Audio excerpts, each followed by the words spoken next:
let's move outside all that. Okay. And let's talk about climate change. Okay. Because that's a huge issue. Have you heard of any of that at the store? Have people been bringing it up? Surprisingly not. I think the people I'm talking to are more... I talked to Senator Zurier about this, and he found that the people who have lived here for a long time care more about city-specific issues, things like the schooling and the finances, but people who are a little bit more transient look at the more global, right? They're not necessarily concerned about the immediate issues, but they look at the issues that are going to follow them wherever they go, and climate change. So I've been talking to a lot more older folks so far, who are more entrenched and more established. The older folks who will all be like me, who will all be dead before climate change gets to be really catastrophic. Right? Well, maybe not. I mean, unfortunately, but yeah. So climate change is very important to me. However, it's one of my top issues. I care a lot about it. The port. I know we're going to end up talking about the port. That'll be my right after this, or during this. I mean, I think that's the most visible kind of lightning rod for this issue in the city of Providence. And before I even go into that, I think that we have to, on the east side, take the port very seriously, even though it's not in our wards. Right. That the city councilor, any city councilor who gets elected, needs to start seeing the city council as a citywide body, instead of just their little tiny enclave, because that's, I think, what causes the problems that we have. We need to start taking responsibility for the entirety, right, and not just our own thing. So I come from that perspective. On the port, and I should open it up to the waterfront. I say the port a lot, but the port is really just that tiny section down by Johnson and Wales, right? Sure. So the waterfront has a whole bunch of polluting businesses that have been poor for the residents of South Providence and for the whole city for a very long I also time. use port as a colloquial identifier for the entire waterfront, from basically Cranston line right up to beginning of Fox Point, right? To the whole stretch. The whole land, right up from the gas-powered fossil fuel plant we have all the way down to Johnson Wales, basically. Right? I know it's not the port, but I refer to that area as the port. And I think it's important to be specific. I think, sure. Because like the port,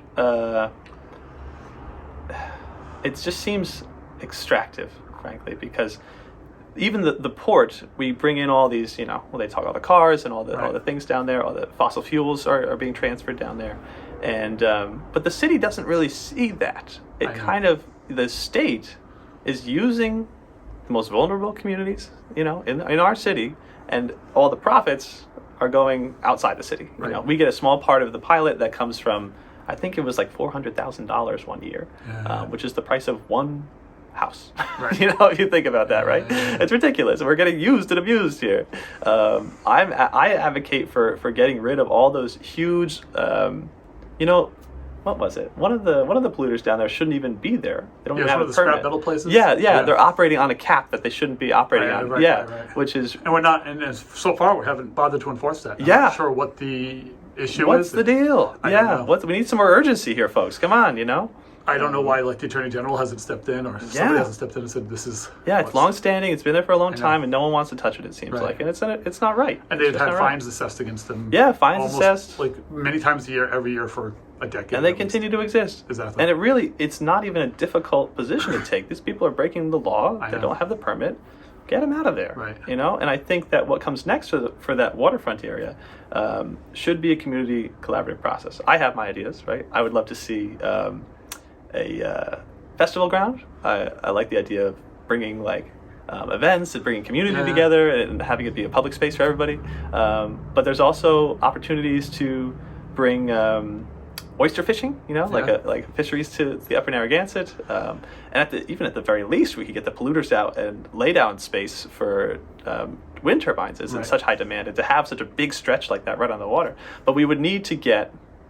I want to see profit for Providence on those sort of investments. Providence should see. We're bearing all the burden here. We have all the physical infrastructure, all the trucks going up and down, all the bunker fuel coming out of the ships coming up the bay. You know, ideally, I would like to see that as a green area, but again, community driven. I'll say this: there's something I was made aware of the other day.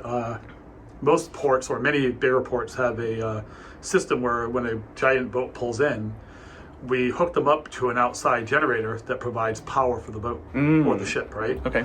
In Rhode Island, we don't have that.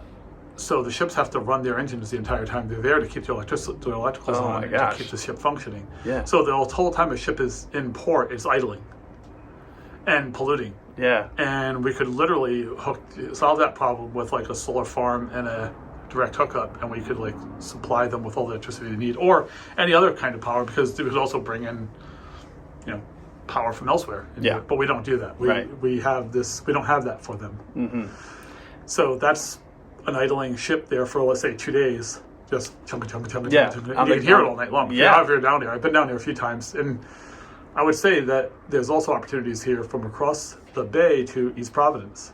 Mm-hmm. And even though, we think here on the east side we're immune to it somewhat in the port, Fox Point isn't immune. Yeah. Right? Mm-hmm. Ward 2, I guess, is... 1. 1, yeah, right. Ward 1 is immune. And actually, Ward 2 and 3 are also connected there. So we could also end up with, issues if something catastrophic would happen there. Yeah, absolutely. Yeah. There's a 50-mile Providence radius. It's not that big, There's a 50-mile radius in some of the chemicals stored there.